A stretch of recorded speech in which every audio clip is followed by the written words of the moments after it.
Sully here. Thanksgiving weekend is over and the holiday seasons have begun. And will there be more wonderful presents under the tree in Texas who've already made one completely startling move this offseason? It's Bruce Bochy time in Texas, but it's also Brice Paterik time. The host of Locked On Rangers is coming over to do a crossover with Locked On MLB. I'm your pal Sully. Let's start the show.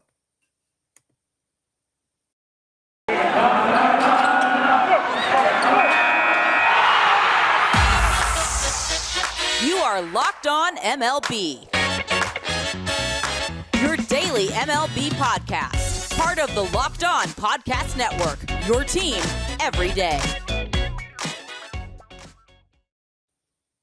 Hello, baseball fans. Welcome to Locked On MLB, part of the Locked On Podcast Network, where it's your team every day. This is a daily podcast. Yes, even in the offseason, when we talk about all of Major League Baseball, I am your host, Paul Francis Sullivan. If you don't believe me, check out my lower third. You can call me Sully. I am an Emmy-nominated television producer who has been a baseball podcaster for the last 10 years and for the last 4 complete seasons here at the Locked On Podcast Network. And I'm looking forward to season 5. You know, that's more than a presidential term when you stop to think about it. We're not getting into politics. Don't you worry. You can follow us at Locked On MLB Pods on Twitter and on Instagram. I'm your pal Sully. I'm at Sully Baseball on Twitter, Sully Baseball Podcast on Instagram.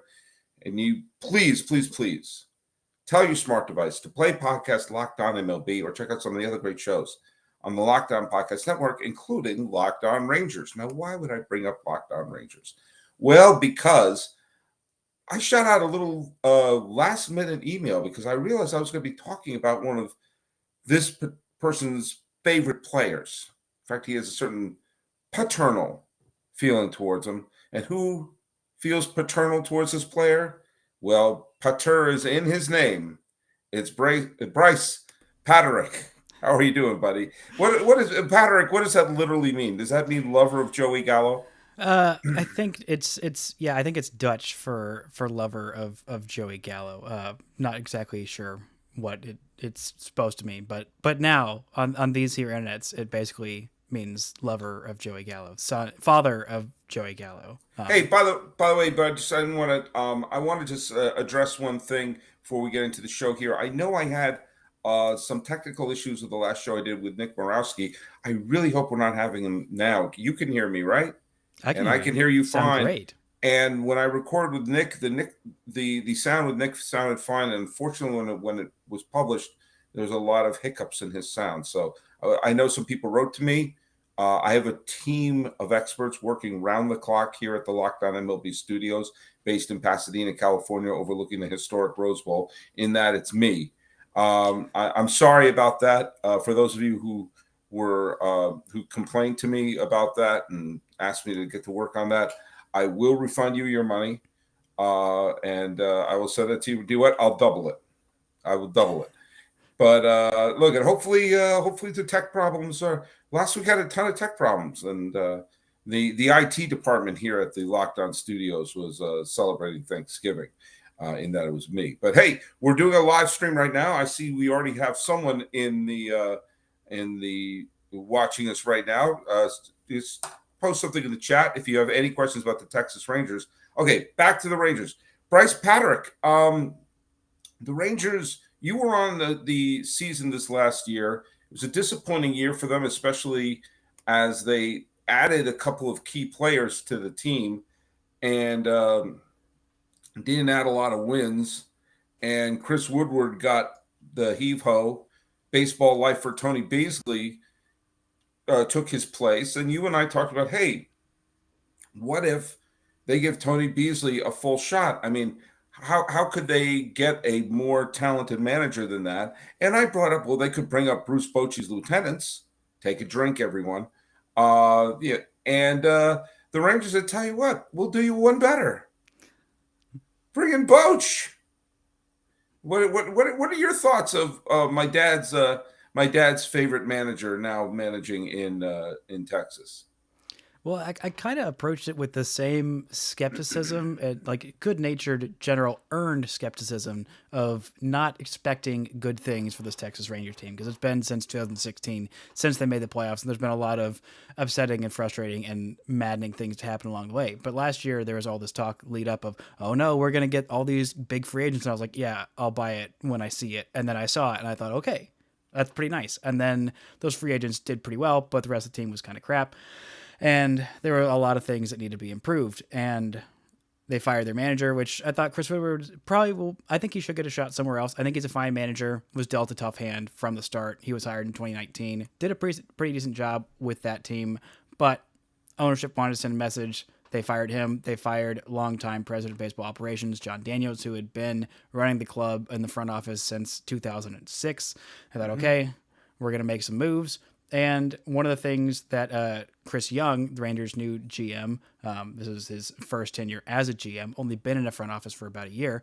And I think he was a really great hire because the relationships he has with people around baseball is he has one with, Bruce Bochy. Bruce Bochy managed him back when he was with the San Diego Padres. And so he has that kind of cachet. And I thought, I was completely caught off guard. I nearly dropped my phone in the supermarket when I found out the news because I was not at all expecting this. I thought maybe Tony Beasley would get a look. I thought, the attendants, the lieutenants of Bruce Bochy might get a look, but bringing him out of retirement to coach a team, to manage a team that is just coming off, a 94 loss season? Yeah, 94 losses and then 101, maybe 102 losses the year before.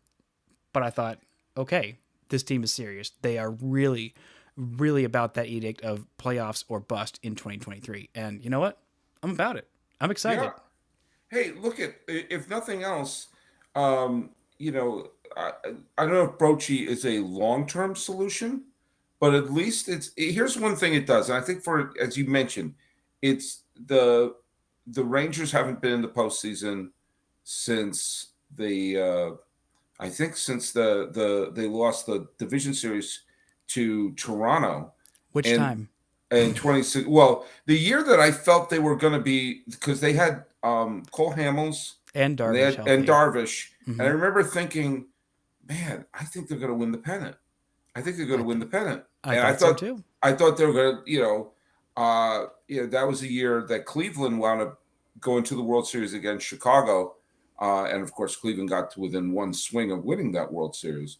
But I find it interesting. You're seeing a lot of managers who have tons of experience getting a shot, as opposed to what was the trend a few years ago, which was a lot of people who didn't even have experience in a coaching staff, but was friends with the general manager. And, not all, they weren't all like eggheads, with an abacus. I mean, a lot of them were former players, but didn't have any coaching experience.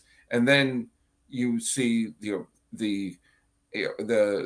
Trace Tinglers or the Aaron Boone's for the Jace Tingler. There you go. I his name sounded like you were avoiding. He had Rangers ties, which is why I knew it. And I think I get where you're going, but the Rangers, it felt like from the get go they were not going to hire a first time manager, because the last 4 managers I believe they hired all were first time managers, going back all the way to Ron Washington, Jeff Bannister, and Chris Woodward. All of those guys were first time managers, and I think they were all the right hires for the time. Now I think hiring Bochy at this time is a great move. They finally finished out their coaching staff with an old friend, Mike Maddox, who was the Rangers pitching coach during the glory years, has been with the Nationals and has been with the Cardinals for the last 7 years. And I know fans and myself are very excited to have him back as well. Yeah, I'll tell you that I was going to bring up Maddox, is that it's kind of like sometimes you have that pitching coach who could really turn things around. I think when Dave Duncan, how many great pitchers did he turn around in his time between Chicago and Oakland and St. Louis? And you see Maddox has done a really good job a lot of times being dealt strange hands in his bullpen rotation and putting together winners. And, if nothing else, the message that is sent to obviously the fan base of the ticket sales and everything like that, but to the team, and that is to say, hey, we're not giving up.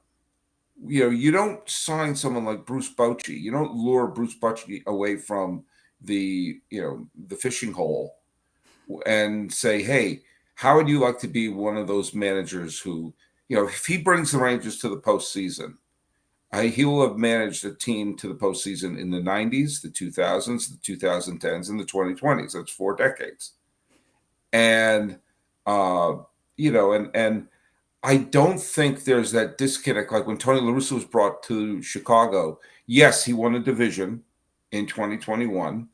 And that puts him that he won the 80s, 90s, 2000s, 2010s, and 2020s. But he also had 10 years away from the game. And there was a sense it was kind of like the game had evolved. And he had such a great ride off into the sunset moment to finish his career with the 2011 World Series championship. But I don't feel that this. You had to bring that up. You had to bring that up. I'm sorry. You know what? I realized it as it was leaving my mouth. But Bochy doesn't have. I don't think Bochy has that same disconnect. I mean, he was managing pretty recently. He was managing as recently as 2019, and so I think that I don't think he's as disconnected from the game, and I think that there's still a tremendous amount of respect that people have for him as a manager based on everything he did in San Francisco. And let's not forget what he did in San Diego. Yeah, exactly. And I think he was a little more progressive even when he was there, for his time. He was a guy who was kind of a little bit ahead of his time, willing and receptive to, some more of the ideas of how baseball is changing now. And I think having Chris Young as his general manager, because there is a little bit more, a lot more, front office involvement in like things like lineup decisions, who you're going with in your bullpen and things like that. It's less up to just the gut feel of the manager. I think that'll change in the postseason because that's what Bochy has been best at. But when it's a guy who he's managed, who he has a previous relationship with, I think that'd be easier to stomach. Not that he wouldn't stomach it if it was somebody else in the front office, like John Daniels, handing down those edicts. But I think it makes it a little bit easier. Like, all right, I know this guy, I vouch for him, and if he says it, then he probably knows a couple things that maybe I don't, and so that's fine. Well, look, all I know is that it's just a surefire bet that the absolute culture of the Texas Rangers is going to be changed just a little bit by just having Bruce Bochy there, the sense of a commitment to the future and a commitment to win. If you're going to make any bets, go to BetOnline. Now, BetOnline is your number one source for sports betting info, stats, news, and analysis. Get the latest odds and trends from every professional and amateur league out there, from football to basketball to soccer and esports. I just found out what esports were. There was an article about that in the New York Times. That's how old I am. I read the New York Times. You can get it all at betonline.net. And if you love sports podcasts, and let me make this clear, you're not betting on sports podcasts. That was a question I actually got this weekend. It's not about betting on sports podcasts. They have links to them at BetOnline as well. Okay, but if you want to bet on Locked On MLB, you know what? Go ahead. It's always the fastest and easy way to get your betting fix. So head to the website today and use your mobile device to learn more. BetOnline, it's where the game starts. Look at one of the things that we're here with Brice Paterik. Let's get rid of the BetOnline graphic, shall we? We're here with Brice Paterik. Oh, by the way, in the chat, I just want to say hi to one of my favorite listeners who's always popping in the chat room. David Samuel Blaine says, hi, solid, happy Thanksgiving and holidays. Thanks a lot, David. Good to see you back in the chat. Always drop in your questions, and I'll do my best to answer them best we can. Last year, the Rangers were surprising buyers in the market. I would have gone to BetOnline and bet a lot of money that Corey Seager was going to go to the Yankees. I thought everything about Corey Seager was perfectly designed for the Yankees. His swing, the position he played, his postseason pedigree.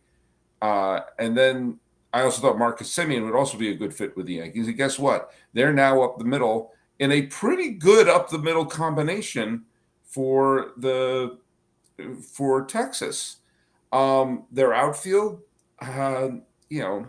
is not as strong right now. But tell me your thoughts of how the team is constructed, especially when you take a look at what their realistically aiming for, which is one of the three wild card positions.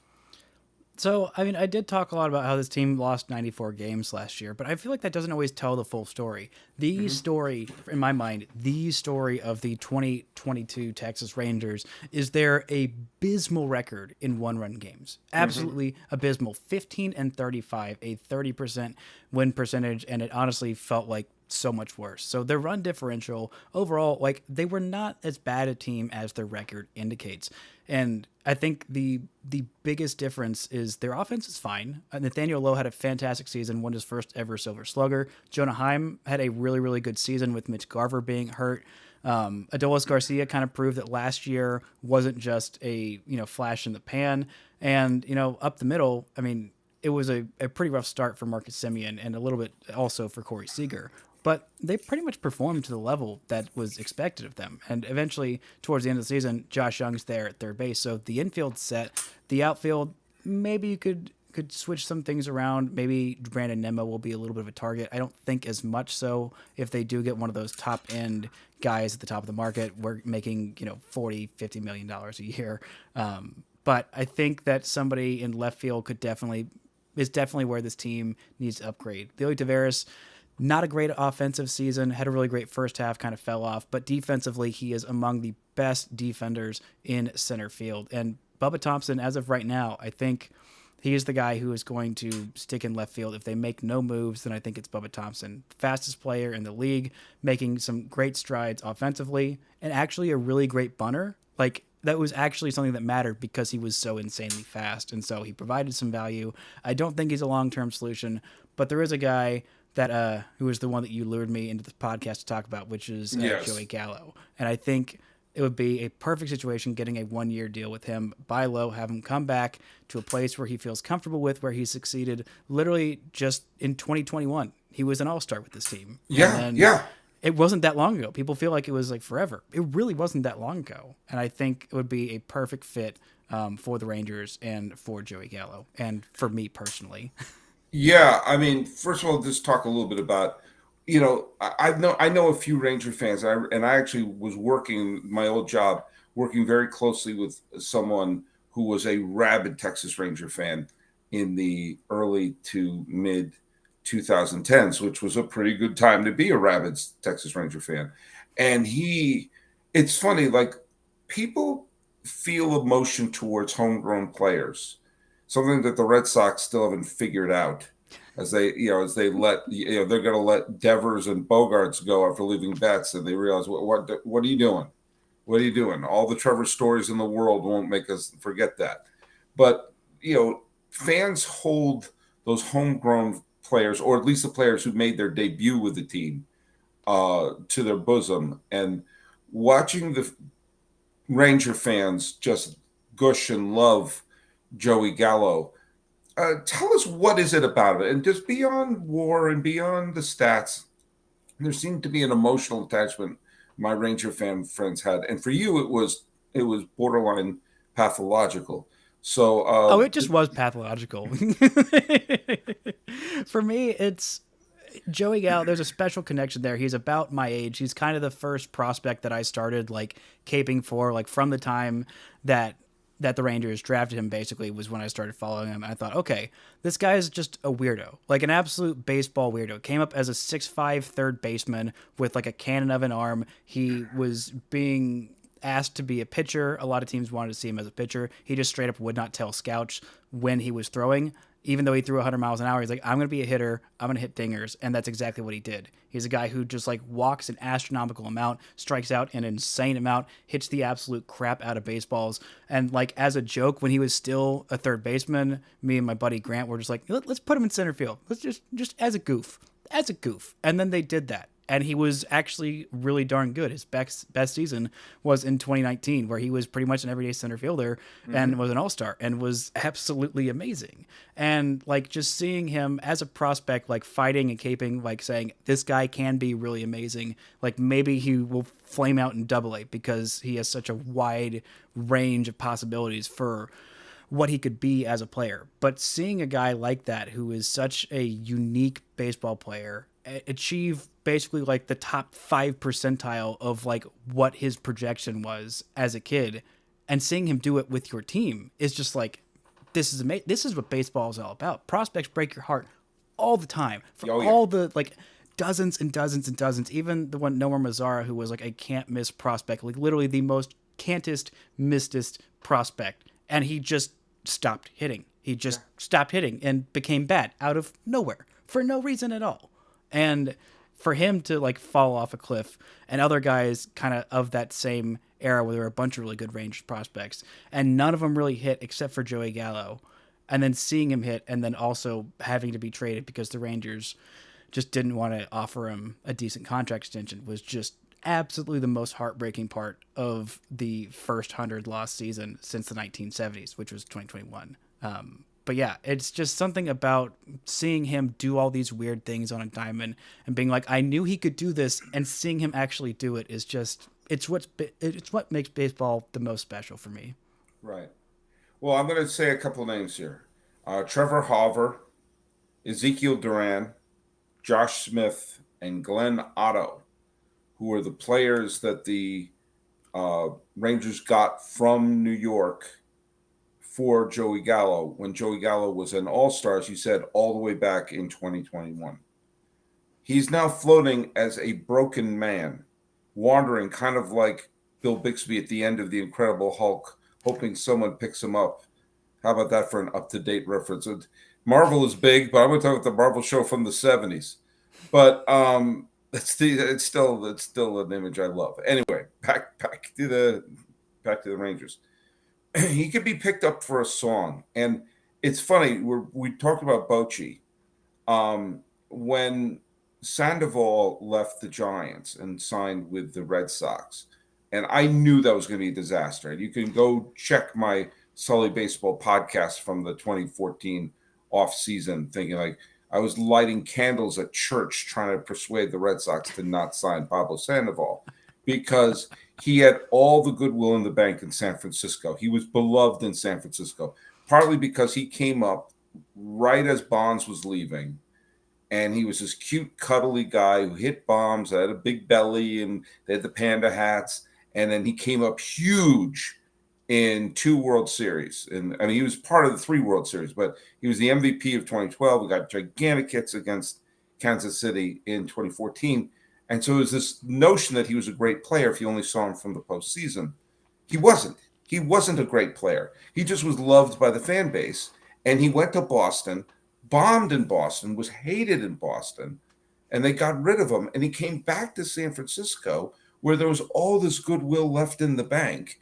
And even though he wasn't great, he was good enough and people still loved him. Why am I bringing up Panda? I'm bringing up Panda because that same thing can happen to Votto. To Gallo. I'm sorry, Joey Gallo. You're getting your Joey's mixed up. I'm getting my Joey's mixed up. But like he just bombed in New York. And it was sad to watch him bomb in New York because you got the sense that he was a good guy who it just didn't work. It just didn't work out. And they booed him and all this. His stats were grotesque. And if he comes back to Texas, where fans have to go back and be sentimental towards 2021, way back then, he still has all this goodwill in the bank. And you could say, yeah, we farmed him out to the Yankees for 2 years, got 4 players back for him, and now we get him back for nothing, basically. This is not. He's not going to command Judge money, and he could have. You want to get those rebound seasons. If anybody's going to have a rebound season, it's going to be Gallo. Yeah, absolutely. And the Rangers, like I talked about Bubba Thompson, and he made some big strides, and I am genuinely really happy for that guy that he even is a big leaguer at all. Like watching him in Double A few years back, his pitch recognition was just really, really rough, and I didn't think that he was going to make the big leagues, but he did, and he did a pretty decent job. But I think Gallo, even at middling production that he kind of had last year, I think he's not going to have that same level of production. It'll be better, I think, guaranteed, if he is going to be a starter. But he's not going to be asked to do a whole lot. And I kind of knew that him going to New York, because he wanted to succeed in New York. He cares so much. He's a guy who cares a whole lot about what people think, and like that he is trying his best. And like the booing, like that is just, it was heartbreaking for him because he grew up a huge Yankees fan. All of his family was Yankees fans. Very Italian family. Very heavy on the Yankees. And I know like everybody grows up a Yankees fan, but still like it meant a lot to him. And it would just every single thing going wrong would just compound and compound and compound. And it was just a horrible situation for him. So I think this would be a good place for him to be because the Rangers had 13 different players play left field last year. 13. Yeah. And I rattled them all off top of my head, which I was very proud of and then immediately very ashamed of because there were a lot of them that won like 2-3 games and will never ever be heard from again. But the Rangers have a void in left field. The infield is pretty much set. Catcher set. DH set. Right field, center field, pretty much set. Mm-hmm. But left field is the one spot I know they need a lot of pitching. They probably need to spend for one good pitcher, trade for another one, and then that's a decent rotation. And then they want to add one bat. And I say if you're going to add one bat, you're going to spend a whole bunch of money on DeGrom or maybe Rodon or maybe Verlander. Then you're going to need to shop a little bit in the bargain bin for your one bat. And who better than to bring the prodigal son home in Joey Gallo? Yeah, and basically, he's going to give you some security there. If you could look at him there, you'll feel safe with someone like Gallo in left field. And by the way, if you want to feel safe in your home, how about SimpliSafe? Did you know that over the holidays, property crimes like burglaries and package thefts, easy for you to say, spiked nationally? That's why our friends over at SimpliSafe Home Security are offering 50% off their award-winning security system so that more families can feel safe and secure this holiday season. Order your SimpliSafe system for half off today and enjoy advanced security and greater peace of mind this holiday season. Now look it. I'm going to just tell you this right here and now. SimpliSafe was named the best home security system of 2022 by U.S. News and World Report a third year in a row. In an emergency, 24/7 professional monitoring agents use Fast Protect technology exclusively from SimpliSafe to capture critical evidence and verify the threat is real. So you get priority police response. SimpliSafe is a whole home security with advanced sensors for every room, window, and door, HD security cameras for inside and out, smarter ways to detect motion that alert you only when a threat is real, and even hazard sensors that detect fires, floods, and other threats to your home. With a top-rated SimpliSafe app, stay in complete control of your system anytime, anywhere, arm, disarm, unlock for guests, access your cameras, or adjust system settings. Don't miss your chance to save big on the best security system out there. Get 50% off any new SimpliSafe system at simplisafe.com/lockedonmlb. This is their biggest discount of the year. So don't wait. This year is almost over. That's simplisafe.com/lockedonmlb. There's no safe like SimpliSafe.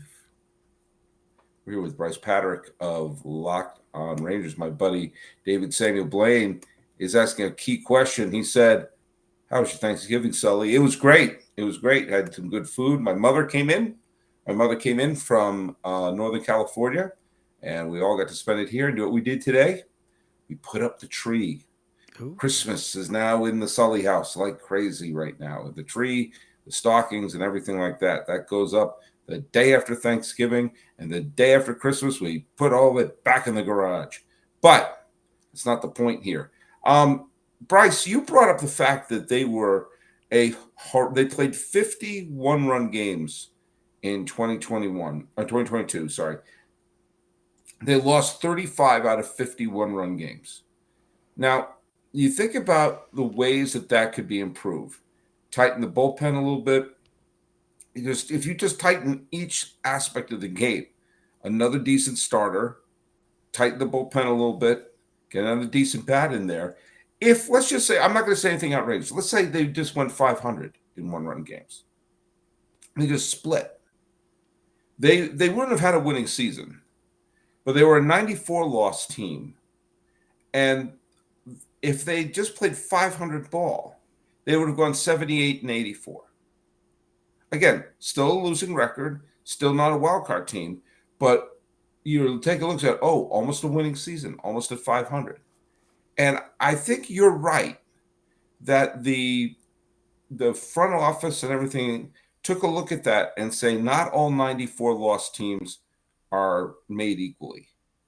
And the bones may be there for an improvement, especially for, if you think there's some vulnerability in some of the potential wild card contenders for next year. Let me ask you a key question. Is Martin Perez coming back? And if not, is that going to be a devastating blow for the squad? Well, it would be if he wasn't, but he finally accepted his qualifying offer. Oh, I I believe it forgot was you last week. I totally forgot about that. This is what happens totally when you do. misses. It totally goes under the radar because he was one of only two players. Jock Peterson was the other one. But yeah, there was some concern there that he wouldn't come back. But even with Martin Perez coming back, absolutely loved him. I don't know if he's going to have exactly the season, but I do think he is a changed man. I think he is a new pitcher, and he is going to be this kind of level of consistent. You can count on him for pretty much 6 innings every time out.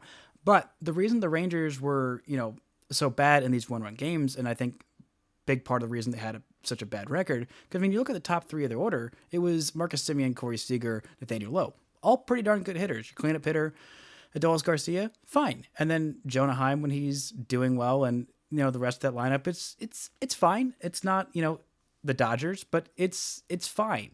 But you look at the rest of the starting pitching staff behind John Gray and Martin Perez, and you have Dane Dunning, who I think is a fine number 4 or 5, gave them 150 innings this year, might miss some time. He had a hip injury at the end of the year that caused him to miss his last start. He had some surgery. Probably going to be ready for opening day. We're not entirely sure. I don't think Glenn Otto should have been as big a factor in the rotation as he was. He did fine, had a 4.64 ERA, just under 140 innings. Was not a guy. He was probably, if you asked me at the beginning of the season, I'd say he's maybe the 7th starter on the list. But they had a lot of guys who just did not work out in the rotation. Taylor Hearn showed some real promise as a multi-inning reliever, but the starting thing just did not work out for him. Spencer Howard, who was the main guy in the Kyle Gibson trade with the Phillies, he really had some issues there, and I think they might still be sticking with him as a starter, but it's about time for him to just be a multi-inning reliever. And their bullpen, it had some promise. Brock Burke was fantastic as a lefty multi-inning reliever, as was Matt Moore. Actually found a new gear, a new curveball that I was very, very skeptical of going into the season. They're like, oh, Matt Moore, Matt Moore, he's got a new curveball. It'd be a totally different player. And I'm like, I'm not buying it. I've seen it before. I don't believe it. But he was. I mean, he walked everybody, but he also struck everybody out. So net, a good player. And then they had 2 key relievers come in after missing the first half of the season, had missed the entire season before. Both of them had Tommy John surgery. That was Jonathan Hernandez and Jose Leclerc. Both of them were really darn good as late inning relievers. And, this pen is pretty good. It's not elite, but it's pretty good. It's good enough to be around a 500 team, which I think is that 74 and 78 and 84 record. That's kind of what this team felt like to me. It was a little more disheartening, and they had a really nice month of May where they had a winning record against a bunch of really, really good teams, a bunch of playoff teams actually is who they played in May, and everything just kind of fell off the rails in June and onward. But yeah, I think this team is not that far away from contention, and I think that 1-run record is a big, big key to be like, hey, I mean, the Rangers had a winning record in games started by Martin Perez and John Gray, and if you get a couple starters that are as good or probably better than them, then, I mean, think about what this team's record could be in those games next year. Well, look, I know baseball will be excited to have the Rangers be very good. It'd be interesting to have Texas have both the Astros and the Rangers if they really do have some sort of postseason rivalry. And I'm just thinking of my late father, the biggest Giants fan I know, and knowing that the state of Texas has all of the managers who managed the Giants to the World Series this century, Dusty Baker and Bruce Bochy. That was now both managing in Texas. It's gonna be an interesting year. There should be some, possibly some optimism. I mean, it's tough. it's tough to get a foothold. But, if you see a team that could take a step back, that we saw what happened in the National League. If you just grab one of those wild card spots, where that could take you. And by the way, who's a manager who took a wild card team that played on the road and went all the way to win a World Series with it? Was Bochy with the 2014. Remember, they were the visiting team. The 2014 Giants were the visiting team in the wild card game, and they wound up winning the World Series. And do you remember who did they play? Whose home were they in for the wild card game? Do you remember? Oh, in 2014. Oh, I think I remember that 2014. The AL wild card was. I'm pretty sure that was the A's and the Royals. Yes, it right? was. Yes, it was. Okay. Well, then that year would have been. No, it wouldn't have been the Pirates that year. Was it? Let's see. Would it have been another? I think it was on the East. Was it the Braves? You got to go with your gut. Donovan Burrell says the Pirates, and he was right. It was the Pirates. It was the Pirates. The Pirates hosted 3 straight wild card games in 2013, 14, and 15, winning in 2013 against the Reds. They probably would have won the pennant in 2015 if they had a wild card series the way they do now, but I digress. Well, let me get this message out there. Hey, Brice Paterik, I just want to thank you so much for jumping on board and talk a little bit about the Texas Rangers offseason. By the way, everyone, thanks so much for making Locked On MLB your first listen today. For your second listen, check out Locked On Sports Today. From the games that matter the most to the biggest stories in sports, go beyond the scoreboard and behind the scenes with local experts and insight that only Locked On can provide. Locked On Sports Today is available on this app, YouTube, or wherever you get your podcasts. And speaking about getting great podcasts, hey, Brice Paterik, where can people follow your show and follow you? Oh, you can follow me on Twitter at Brice Paterik. You can follow the show at Locked On Rangers and get it wherever you get your podcast. Also, one last Joey Gallo factoid before we go, because I forgot to mention it. I would kill myself if I didn't mention this. Joey Gallo is going to be one of the ones that benefits the most from the shift being banned, along with Corey Seager. So yet another reason for the Rangers to go bring my son home. Bring him home. Hold on high. Here, okay, I can't start singing from Les Mis because we may get in trouble from that. Yeah. You show me another baseball podcast where I bust into Les Mis, but not Do You Hear the People Sing? Okay, I went on a deep Les Mis cut. I love Les Mis. What do you want? Respect. What do you want from me? What do you want from me? I love Les Miserables. I'm a man who can admit he loves Les Miserables. But hey, I'm also a man who admits that I do a podcast as often as I do. Brice Paterik of Locked On Rangers, thanks so much for being part of the show. You can follow me. I'm your pal Sully at Sully Baseball on Twitter, Sully Baseball Podcast on Instagram. I still haven't figured out Mastodon yet, but you can follow this show at Locked On MLB Pods on Twitter and Instagram, and we're probably on MySpace. Talking about the Bruce Bochy era and the championships that will come forthwith. In Texas with Brice Paterik, this has been Locked On MLB. I am your host, Paul Francis Sullivan. I'm begging you to call me